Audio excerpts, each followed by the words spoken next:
Ammonia, urea, uric acid, most important topic. इनके example से as it is questions आते हैं और बच्चे इनमें कंफ्यूज रहते हैं। 2 मिनट सारे क्लियर हो जाएंगे इंशाल्लाह। सबसे पहली बात, नाइट्रोजिनस वेस्ट 3 प्रकार के होते हैं, अमोनिया, यूरिया, यूरिक एसिड। कितने प्रकार के सर? 3 प्रकार के।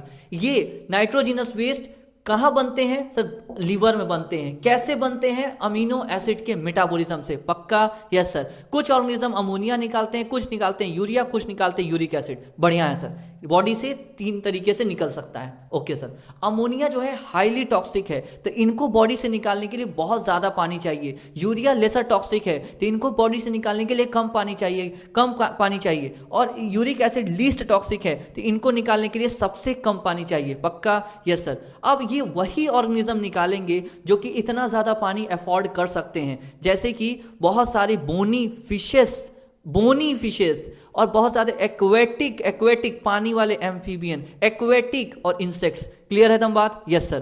क्लियर? याद रखना, अमोनिया अमोनियम आयन के रूप में निकलता है बॉडी सरफेस या गिल्स के थ्रू। अमोनिया कभी भी किडनी से नहीं निकलता, याद रखिएगा, very very important. Okay sir.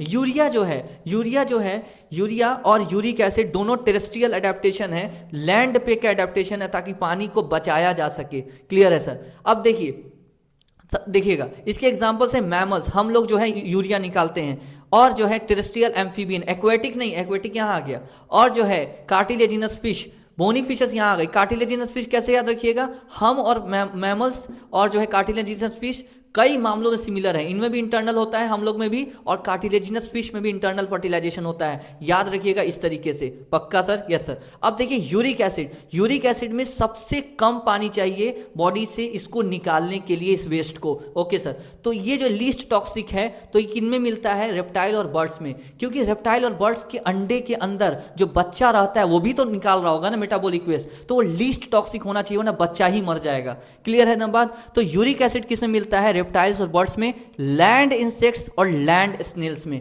पक्का? क्लियर है दम बात? ये जो है हमेशा पेलेट के फॉर्म में निकलता है, मतलब पेस्ट के फॉर्म में निकलता है। कभी आप देखे होंगे कि बर्ड उड़ रहा है, पेस्ट के फॉर्म में जो है गिरता है। क्लियर है दम बात? जल्दी बताइए। तो ये वेरी वेरी इंपॉर्टेंट है। धन्यवाद।